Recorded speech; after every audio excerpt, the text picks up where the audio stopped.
नमस्कार प्रिय विद्यार्थियों, मैं Mahavir Singh associate professor government Lohia college Churu आप सभी का स्वागत करता हूं।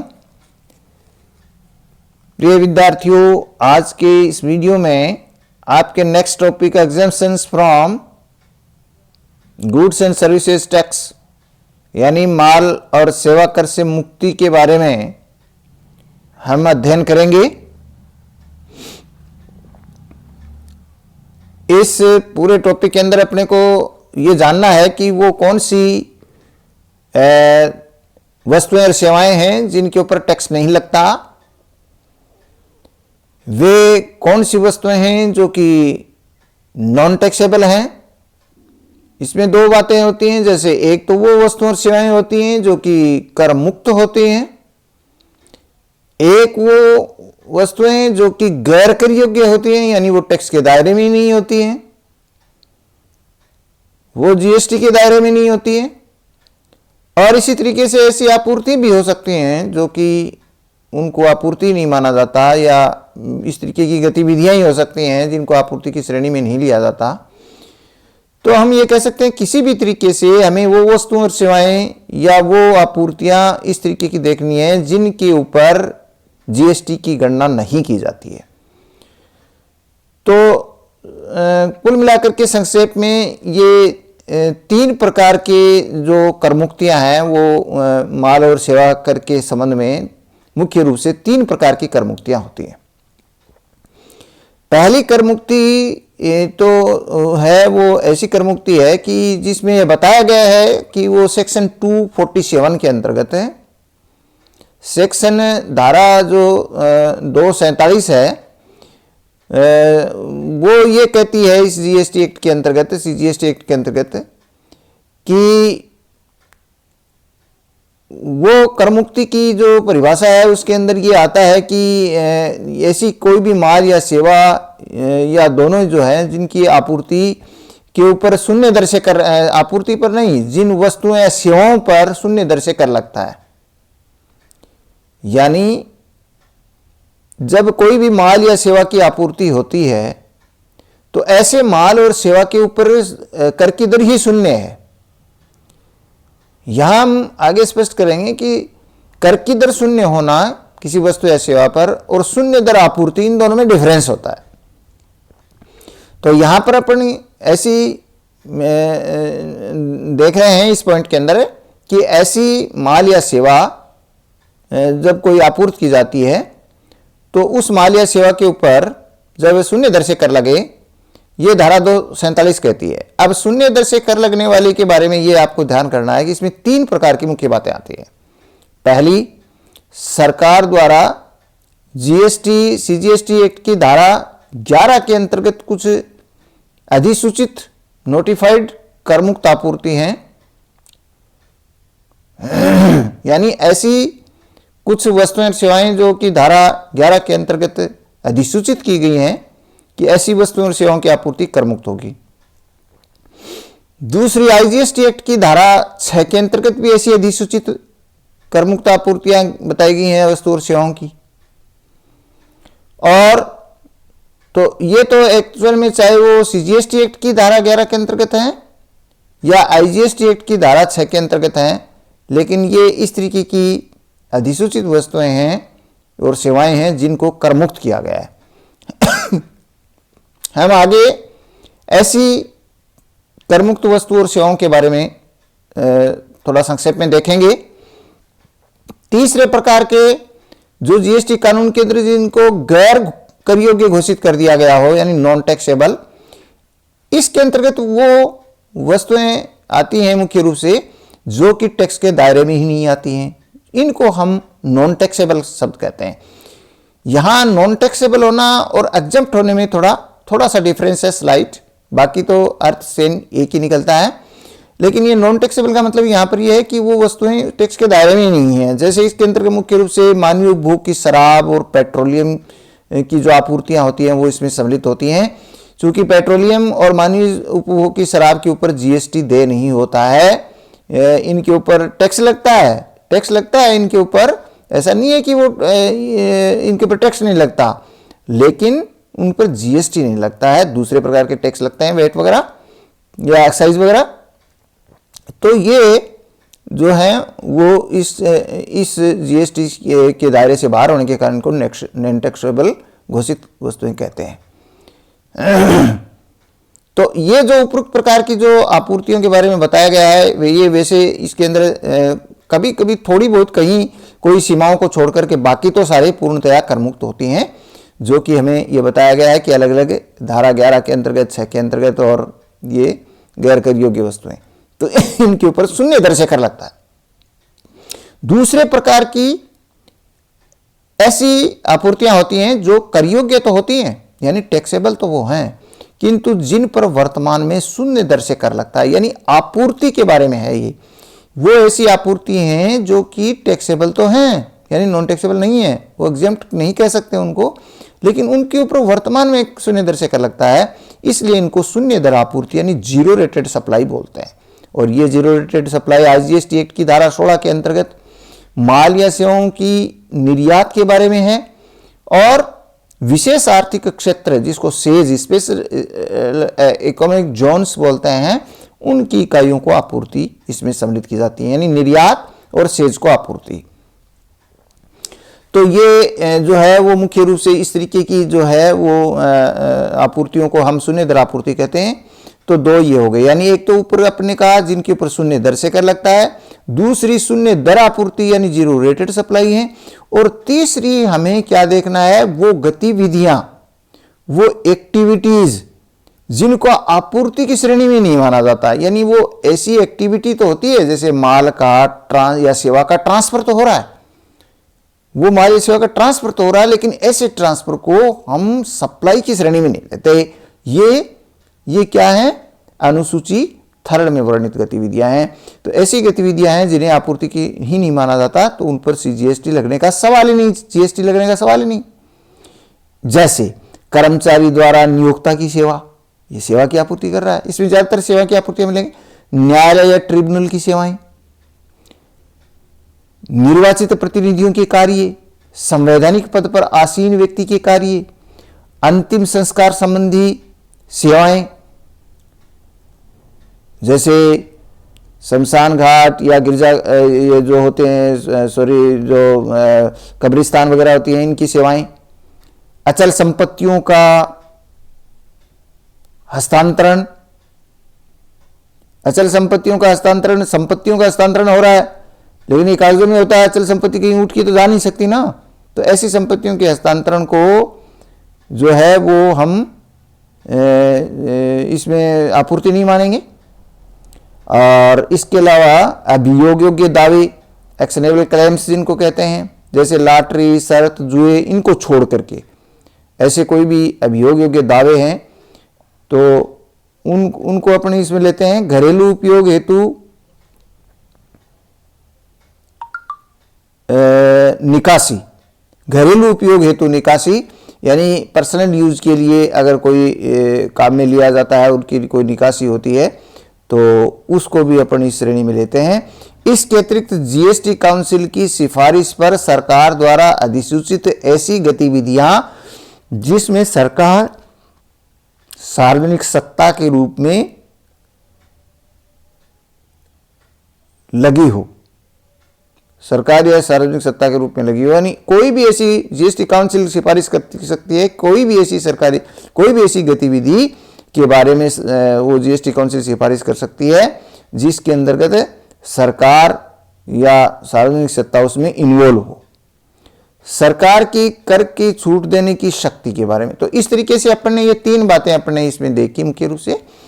तो जिन पर कर की दर शून्य है, दूसरी जिन पर शून्य दर आपूर्ति है, और तीसरी ऐसी गतिविधियां जिनको अपन आपूर्ति यानी सप्लाई की श्रेणी में नहीं लेते। तो इसमें मुख्य रूप से ये ऐसी सेवाएं आती हैं जिनके बारे में अपन बताया गया है। अब इसमें शक्तियों के बारे में है कि भाई सरकार की किन के बारे में शक्तियां हैं, तो एक तो धारा 11 है, वो उसके अंतर्गत एक शक्ति उनको मिली हुई है कि वो जीएसटी एक्ट के अनुसार जो है वो जीएसटी की काउंसिल के ऊपर जो है वो सिफारिश के ऊपर अगर संतुष्ट हो जाती है तो सरकार है वो एक अधिसूचना जारी कर सकती है किसी भी माल या सेवा को कर मुक्त करने के बारे में, जो सामान्य रूप से कर यानी जो है जनरली एग्जम्प्ट करने वाली बात है वो कर सकती है अगर वो जीएसटी काउंसिल की सिफारिश से संतुष्ट हो जाती है। तो पहली बात तो ये, और उससे अधिसूचित करेगी, वो नोटिफाइड करेगी ऐसी किसी वस्तु या सेवा को कर मुक्त करने के बारे में। दूसरी बात है, किसी विशेष परिस्थिति के अंतर्गत है वो सरकार आदेश दे सकती है कि भाई ये वस्तु या सेवा है वो कर मुक्त होगी। तो ये कोई विशेष परिस्थिति राइज हो जाए तब। एक तो जैसे आमतौर से होती है उसके लिए अधिसूचना जारी करती है उनको कर मुक्त करने के लिए। दूसरी किसी विशेष परिस्थिति के अंतर्गत हो सकता है। और इसके अलावा यदि उपयुक्त तो एक और दो के बारे में कोई स्पष्टीकरण दिया जाता है तो ऐसा स्पष्टीकरण भी यही माना जाता है कि वो धारा 11 के अंतर्गत वो जो है वो उसकी भी उस स्पष्टीकरण की भी वही स्थिति होती है जो कि उस आदेश या अधिसूचना की होती है। उपयुक्त आदेश अधिसूचना के बाद में भी आपूर्तिकर्ता जो बाद में कोई भी आपूर्तिकर्ता या कर का संग्रह करता उस दर से अधिक की राशि नहीं ले सकता। यहाँ पर एक और बात है कि इसमें अपन को यह समझना जरूरी है कि कर की किसी वस्तु को कर मुक्त कर सकती है, कर की दर को भी कम कर सकती है।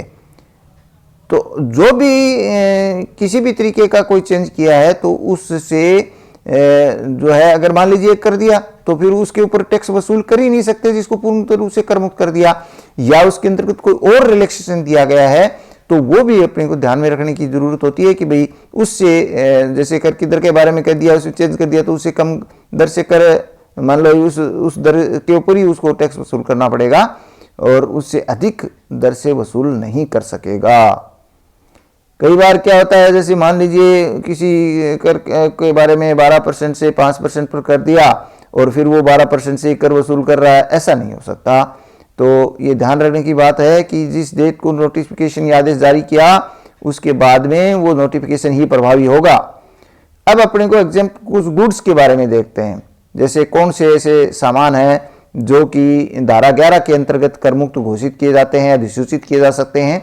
तो ये अधिसूचित वस्तुएं हैं जिनके ऊपर टैक्स की दर ऑलमोस्ट शून्य है, कम दर से का मतलब नहीं है, यानी सीमाओं वाला। इसमें थोड़ा सा इतना है कि भाई पूर्णतः कर मुक्त होती है तो उसमें कोई सीमाएं नहीं होती, लेकिन कभी कभी हो सकता है कि किसी में एक लिमिट भी होती है, इसलिए अपन ये सेवाओं के बारे में कहते हैं। बाकी वस्तुएं ऑलमोस्ट हैं वो कर मुक्त हैं इसके अंदर।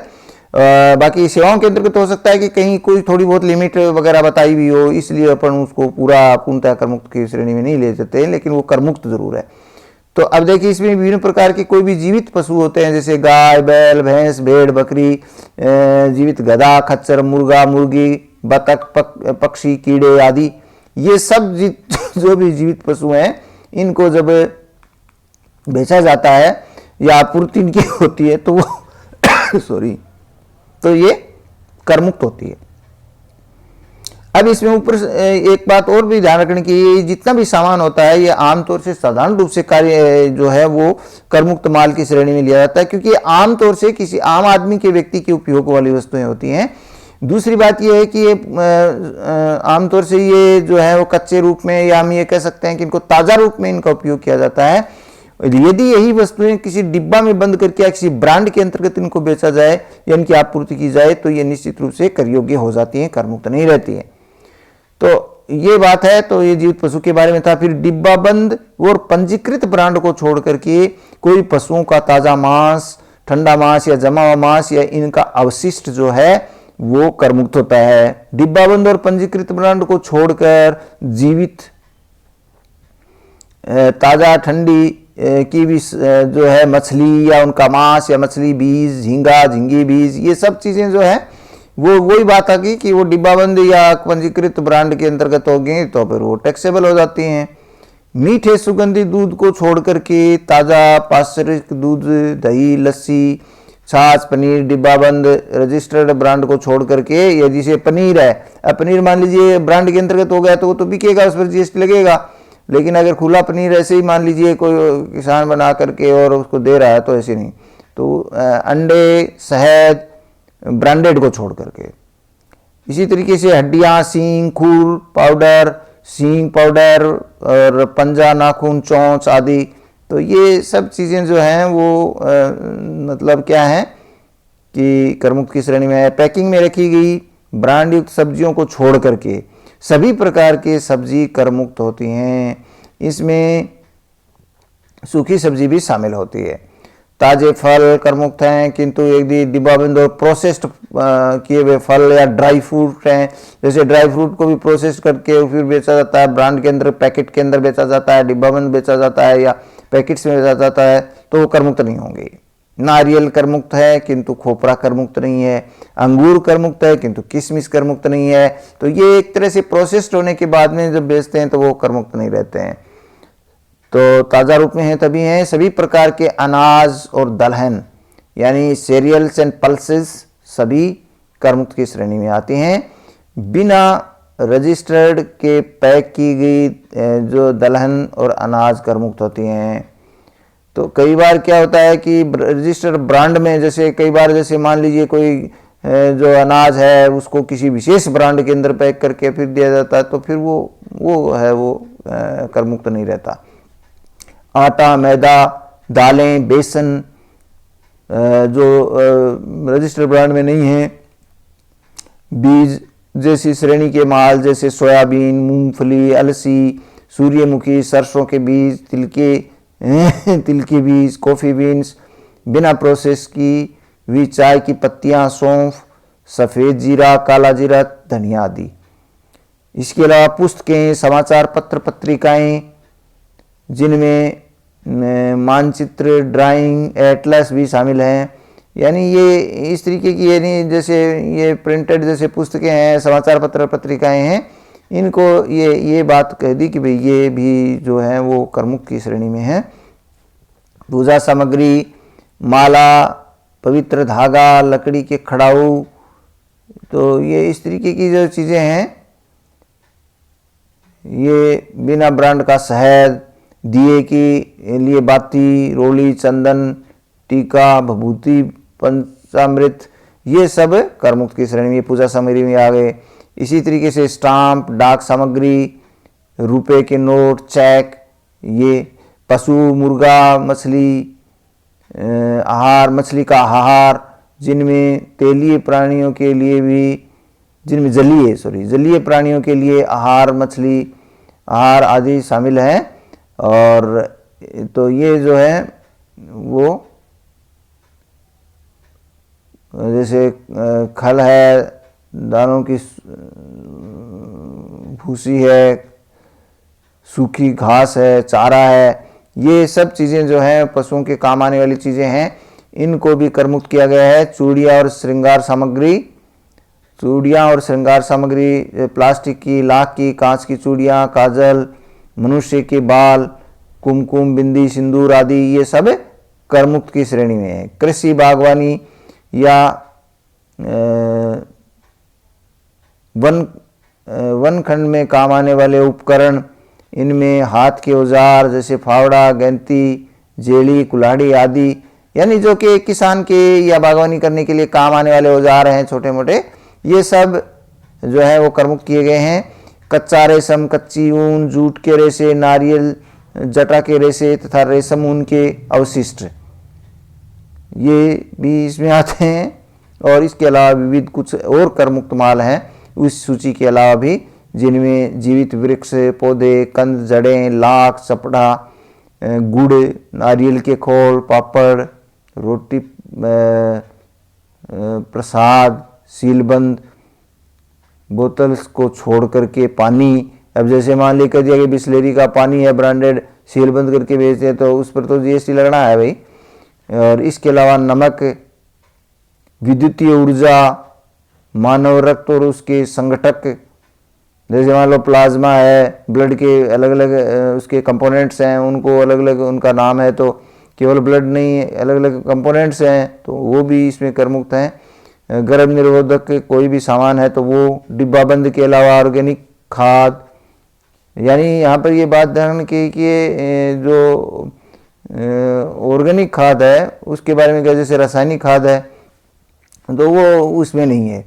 ऑर्गेनिक खाद है, ईंधन की लकड़ी है, गांधी टोपी, खादी सूत, भारतीय राष्ट्रीय झंडा, मिट्टी के बर्तन, दिए, मूर्तियाँ, स्लेट, पेंसिल, चाक, ये सब चीज़ें हैं। देसी हस्तनिर्मित यंत्र, वाद्य यंत्र, यानी देसी हाथ से बनाए हुए वाद्य यंत्र, सरकंडे, कूंचे के बने हुए मुड्डे, झाड़ू आदि ये सब करमुक्त की श्रेणी में। उपरोक्त के अलावा भी कुछ वस्तुएं ऐसी हैं जो सरकार जब चाहे इनमें से किसी भी वस्तु को करमुक्त घोषित कर सकती है या इस सूची में और वस्तुएं शामिल कर सकती है। तो ये तो सब चीज़ें जो सरकार के हाथ में होती हैं कि वो इनमें कोई भी चेंज कर सकती है। इस तरीके से ये आमतौर से हमने कौन सी देखी हैं, ऊपर जैसे मैंने आपको बताया था कि वो वस्तुएं देखी हैं। अब सेवाओं के बारे में अपन नेक्स्ट वाले टॉपिक में देखेंगे कि वो कौन सी करमुक्त सेवाएं हैं। यहाँ पर अपन ने केवल वस्तुओं के बारे में देखा कि जिनको अगर ट्रांसफ़र किया जाता है तो ऐसी स्थिति में कोई कर दे नहीं होता है। तो आज के लिए इतना ही, धन्यवाद।